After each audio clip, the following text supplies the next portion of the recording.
오늘 우리가 보고 있는 말씀은 예레미야서 44장 말씀입니다.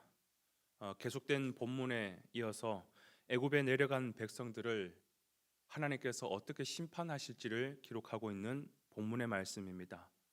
어제 우리가 보았듯이 결국 이스라엘 백성들은 예레미야 선지자의 예언을 무시하고 애굽으로 내려가게 되죠. 여러분, 애굽으로 내려간 이 백성들이 어떻게 되었을 것 같습니까? 우리 생각과 달리 너무나도 잘 정착을 하고 또 거기에서 안정적인 삶을 잘 꾸려서 너무너무 잘 살아가는 거예요. 우리 생각은 하나님께서 심판할 것이다. 예레미야 선지자를 통해서 예언했던 것처럼 하나님께서 즉각 심판하실 줄 알았는데 오히려 그 땅에서 너무너무 잘 사는 거예요. 나아가 이들은 애굽의 삶에 완전히 동화가 되어 가지고 그 사람들의 삶의 방식대로 살고 그 사람들이 믿는 이방 신들을 섬기면서 그러면서 너무너무 잘 사는 거예요. 그때 예레미야 선지자가 예루살렘의 멸망을 다시 상기시켜 주면서 아니다. 하나님께서 반드시 심판할 것이다. 그러면서 심판을 외칩니다. 그 예레미야의 외침 앞에 백성들의 반응, 대답이 뭔지 아십니까? 17절 하반절 말씀 한번 보겠습니다. 17절 하늘의 여왕에게 분향하고 그 앞에 전제를 드리리라. 그때에는 우리가 먹을 것이 풍부하며 복을 받고 재난을 당하지 아니하였더니. 지금 하늘의 여왕에게 분향하고 이방신을 섬겼더니 우리가 먹을 것이 풍성하고 복을 받았다, 더 잘 산다, 그렇게 얘기하고 있어요. 여러분, 처음에 애굽에 내려갈 때 기억하시죠? 그래도 형식적이었지만 예레미야 선지자를 불러가지고 하나님의 뜻이 뭔지를 묻기라도 했다고요. 근데 지금은 어떻게 하고 있냐면 아예 하나님을 향하여 등을 돌리고 그 하늘의 여신에게 분향하고 섬겼더니 오히려 더 잘 사는 건데 이 뭐냐, 하나님 없어도 잘 사네, 그렇게 얘기하고 있는 것입니다. 그러나 예레미야는 끝까지 마지막까지 외칩니다. 24절 끝부분에 뭐라고 얘기합니까? 여호와의 말씀을 들으라. 하나님의 말씀을 들으라. 너희가 하나님의 말씀을 듣지 아니하면 봐라, 우리 고국 예루살렘이 무너지지 않았느냐. 이것이 하나의 표징이다. 이것처럼 너희가 돌이키지 않으면 하나님께서 반드시 우리를 무너뜨리실 것이다. 제발 하나님의 말씀을 들어라, 들어라 라고 얘기하고 있습니다. 여러분, 우리가 여기에서 기억해야 될 것이 있습니다. 왜 하나님은 이스라엘 백성들이 애굽에 도착했을 때 즉각 심판하지 않으셨을까? 그들이 하는 대답처럼 오히려 하나님 없이도 살아가는데 세상의 방법과 세상의 문화와 세상의 이방 신들을 쫓아서 살아가고 있는데 오히려 왜 더 잘 살고 있을까? 여러분, 사실 여기에는 아주 중요한 하나님의 마음이 숨어 있어요. 그 마음이 뭐냐면 그들이 내 종 예레미야를 통해서 전한 그 말을 듣고 혹여나 돌아올까 봐, 혹여나 한 사람이라도 돌아올까 봐 내 백성들을 기다리는 그 사랑의 마음, 끝까지 참으시고 끝까지 기다리시고, 그게 아버지의 마음이지 않습니까? 절대로 이 하늘의 여신이 하나님보다 더 뛰어나기 때문에 그들에게 복을 주고 그들을 더 잘 살게 하고 먹을 것을 풍성하게 한다? 그게 아니라는 거예요.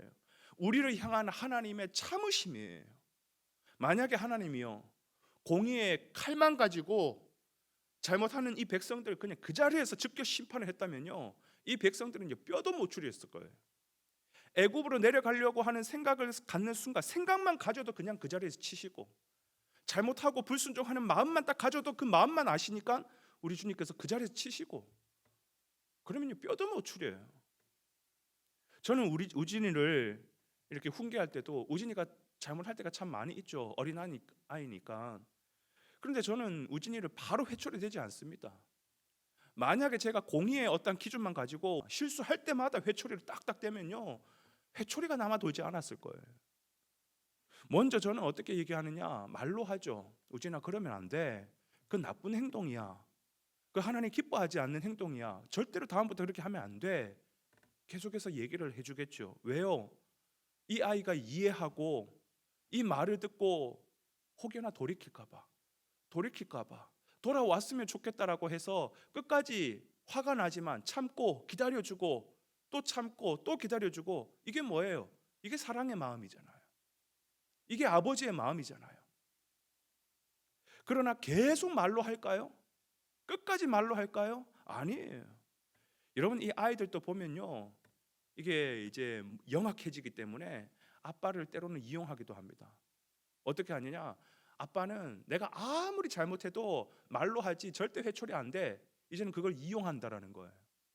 그래서 어떻게 하느냐? 자기도 모르게 우리 아빠는 절대 회초리 안 들어. 말로만 해. 그러다 보니까 아빠와 맺었던 약속을 어기는 거예요. 그때는 어떻게 하죠? 아빠가 눈에 눈물 쏙 빼도록 회초리를 딱 대는 거예요. 여러분, 우리 하나님도 마찬가지라는 겁니다. 우리를 사랑하시기 때문에, 아버지의 마음이 있으시기 때문에 우리를 향하여 끝까지 기다려 주십니다. 때로는 우리가 곁길로 가고 잘못된 길을 가고 하나님을 향하여 등 돌린다 할지라도 하나님은 기다려 주시는 분입니다. 그러나 여러분, 기억하십시오. 하나님의 그 오래 참음을 이용하지 마세요. 우리 하나님은 나를 혼 안 내. 내가 죄지어도, 내가 잘못해도 하나님 그냥 사랑의 하나님이니까 혼 안 내. 여러분, 하나님의 오래 참음을 악용하지 마십시오. 말 그대로 참으시는 거지 방관하고 계시는 것이 아니라는 것입니다. 그리고 여러분, 하나님 없는 형통을 축복이라고 착각하지 마십시오. 여러분, 그거는 끝까지 돌이키지 않으면 하나님께서 반드시 심판하실 것입니다. 언제까지 그 형통이 계속해서 주어질 거라고 생각하십니까? 하나님 없는 형통을 축복이라고 절대로 오해하지 마시기를 바랍니다. 여러분, 오늘 이 시대를 가만히 바라보면 오늘 본문의 모습과 참 똑같다라는 생각이 들어요. 옛날에는 우리 예수 믿을 때 얼마나 철저하게 바로 믿으려고 했습니까?